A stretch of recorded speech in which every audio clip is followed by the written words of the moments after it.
एक आदमी अचानक जानकर हैरान रह गया कि जिसे उसने सालों पहले छोड़ दिया था वही उसकी एक्स वाइफ आज एक बड़ी लिस्टेड कंपनी की मालकिन बन चुकी है। उसे समझ ही नहीं आया कि ये सब कैसे हो गया। उसे लगा था कि आज की डिनर मीटिंग बस एक कोइंसिडेंस है, लेकिन असल में ये पूरा सेटअप उसी ने किया था। सबके सामने मजाक में कहा गया कि दोनों पुराने जान पहचान वाले हैं। तभी ताना मारते हुए जवाब मिला कि जान पहचान नहीं, पुराना हिसाब है। 7 साल पहले विक्रम ने अपनी शादी के मंडप से भागकर रिया को छोड़ दिया था और दूसरी औरत पूजा के साथ सबके सामने फरार हो गया था। उस घटना ने रिया की जिंदगी तबाह कर दी। अब 7 साल बाद रिया एक पावरफुल बिजनेस वुमन बनकर वापस आई थी, सिर्फ बदला लेने के लिए। उसे पता चला कि विक्रम एक जमीन खरीदना चाहता है। उसने ऑक्शन में अपने लोगों को भेजकर उस जमीन की कीमत 1 अरब तक चढ़वा दी। जिद में आकर विक्रम ने अपनी औकात से बाहर जाकर वो जमीन खरीद ली, जबकि उसकी कंपनी के पास उतने पैसे थे ही नहीं। घर वालों और स्टाफ ने रोका, मगर उसने किसी की नहीं सुनी। अब बाकी रकम जुटाने के लिए उन्हें अपनी 100 से ज्यादा सुपरमार्केट चेन तक गिरवी रखने की नौबत आ गई। लेकिन हैरानी की बात यह थी कि हर बैंक ने लोन देने से मना कर दिया। उसे नहीं पता था कि पीछे से ये सब रिया ने मैनेज किया है। जब वह पूरी तरह फंस गया, तभी पुराने बैंक मैनेजर ने डिनर पर बुलाया। विक्रम को लगा अब लोन मिल जाएगा, मगर वहाँ बताया गया कि असली मेहमान एक बहुत बड़ा नाम है, जिसे खुश कर दिया तो सब काम बन जाएगा। जब वो शख्स सामने आया तो विक्रम के पैरों तले जमीन खिसक गई। वो कोई और नहीं, रिया थी। उसी पल उसे समझ आ गया कि अब उसकी किस्मत उसके हाथ में है। रिया ने सामने से बड़ी तहजीब दिखाई, उसे ड्रिंक भी ऑफर की, लेकिन अगले ही पल सबके सामने बोली, अगर ये मुझे कभी छोड़कर नहीं जाता तो मैं शहर छोड़कर बाहर नहीं जाती, इतने बड़े लोगों से नहीं मिलती और आज यहाँ तक नहीं पहुँचती। उसकी बात साफ इशारा थी कि वह किसी भी हालत में विक्रम की मदद नहीं करेगी। विक्रम ने सबके सामने माफी मांगते हुए कहा कि वह सालों से एक मौका ढूंढ रहा था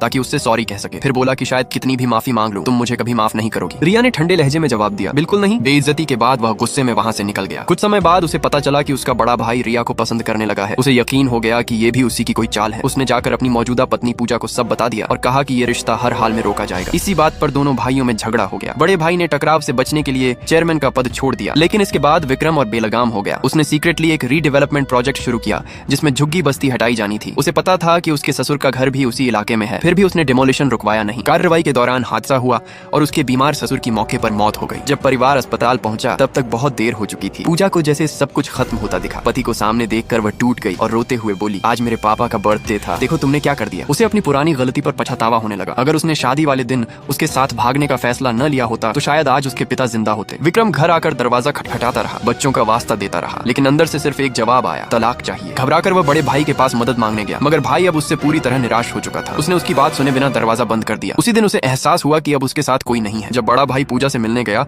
वह खुद भी शर्मिंदा था। पूजा ने दर्द से कहा, जब से हम दोनों साथ भागे थे वो बस भागता ही जा रहा है, आगे और आगे, इतना तेज कि मैं पीछे रह गई। अब मैं थक चुकी हूँ, सच में बहुत थक चुकी हूँ। इसके बाद रिया ने बड़े भाई को सलाह दी कि जल्दी प्रॉपर्टी और बिजनेस अलग कर लो, वरना वह सब कुछ डुबो देगा। जब बड़े भाई ने अकाउंट्स तैयार करके हिस्सेदारी बांटने के पेपर सामने रखे तो विक्रम भड़क उठा।